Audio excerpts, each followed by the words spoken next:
do it. So, as an officer, well, actually, no. Let's go all the way back. Okay. When you first started FFA, did you ever think, yeah, I'm gonna stick with this and I'm gonna go for it, or did you do it like kind of I did? You kind of got thrown into it or forced into it, and you kind of fell in love with it, or were you always gonna be like, as soon as I'm able to, I'm gonna do FFA? I'd say forced into it. I actually didn't want to join FFA at first, but it was my dad who told me, you're joining, and it was him and my ag teacher who really pushed me into, trying out ag sales, doing FFA Creed, trying extemporaneous public speaking. Like, I give all the credit to them for this crazy FFA journey, and yeah, I had no idea. Yeah, and what are you majoring in? Agricultural economics. My concentration is finance and agribusiness. Cool. I think something that, let me ask you this question before I tell you what I think. What do you think, as an industry, agriculture as a whole, what do you think is the biggest issue that we are encountering today and into the future as of now? Yeah. Biggest issue. I think there's a couple angles that you can approach this from, right? I'd say you could go with climate. In a long-term view, I think that's a really big issue.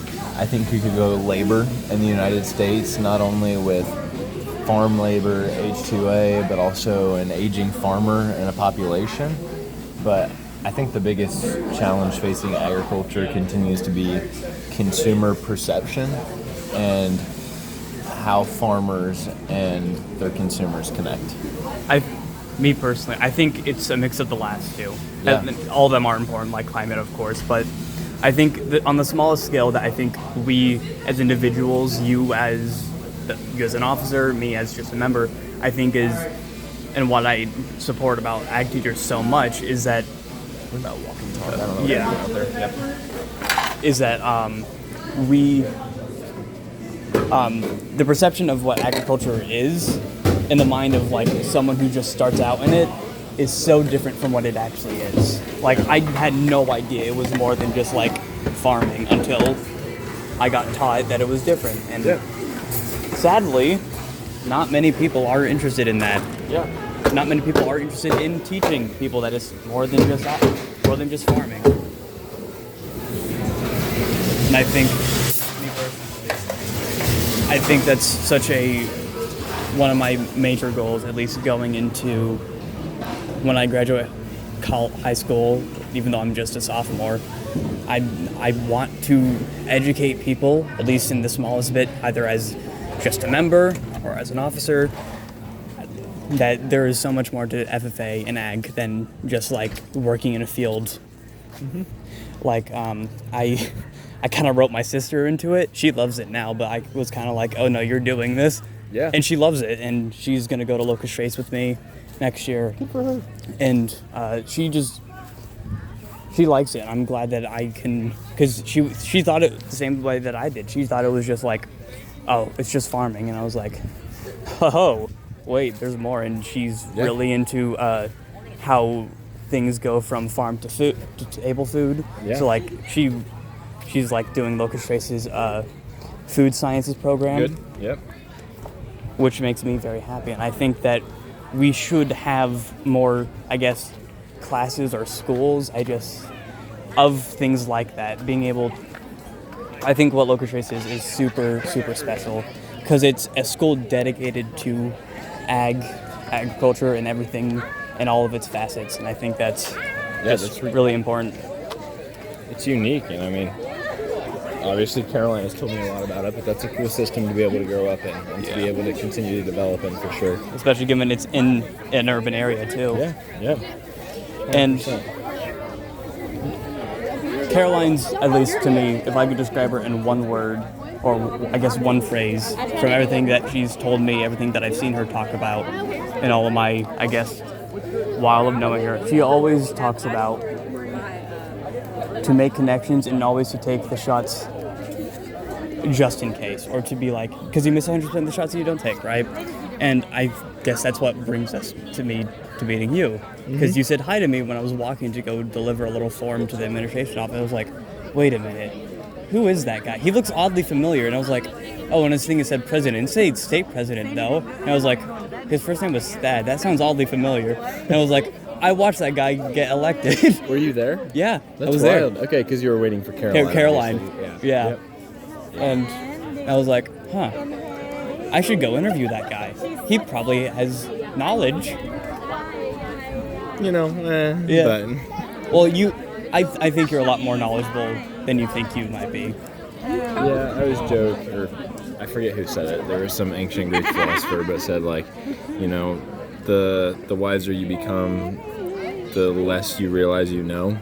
I think that's very true. Like, as you go about life and you actually continue to be curious and you learn things, you don't feel like you're becoming smarter or wiser.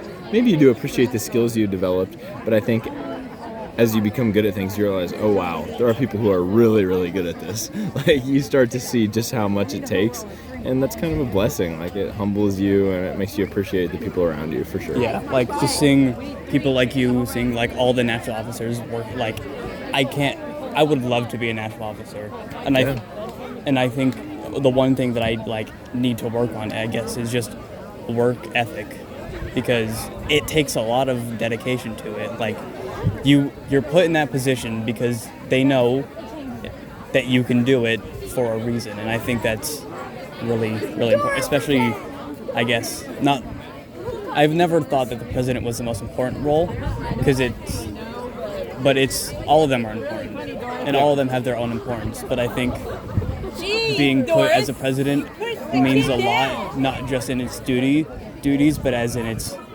what it means. Because another question that I think if you ever did FFA Creed, you might have heard before, but actually no, probably you probably did. Yeah, I competed in Creed.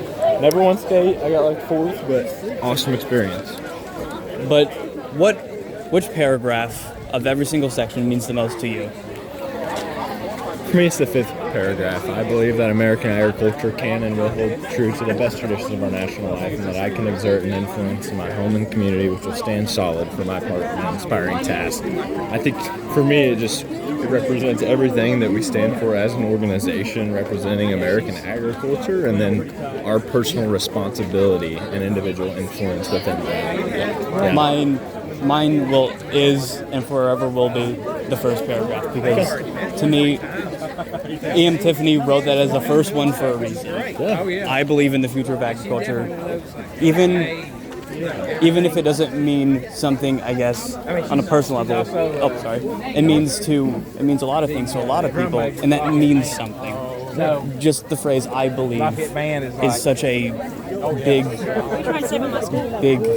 guess, phrase, even if it's, kind of contrived from like how much we say it or how much we hear it. I think it's important. Yeah. And it will always be. Yeah. You do get used to it when you hear it a lot, when you say it a lot. So yeah, you kind of have to look at it with fresh eyes sometimes. Yeah. And I think as I get older and as I do more, I'll only become to be interested in it or take what the words mean more and more as I get older and older. Yeah. Because there's just some things that you can't fully understand until you're older. Yeah, and that experience and memories, it deepens the meaning of it, for sure. Well, thank you. Yeah, absolutely.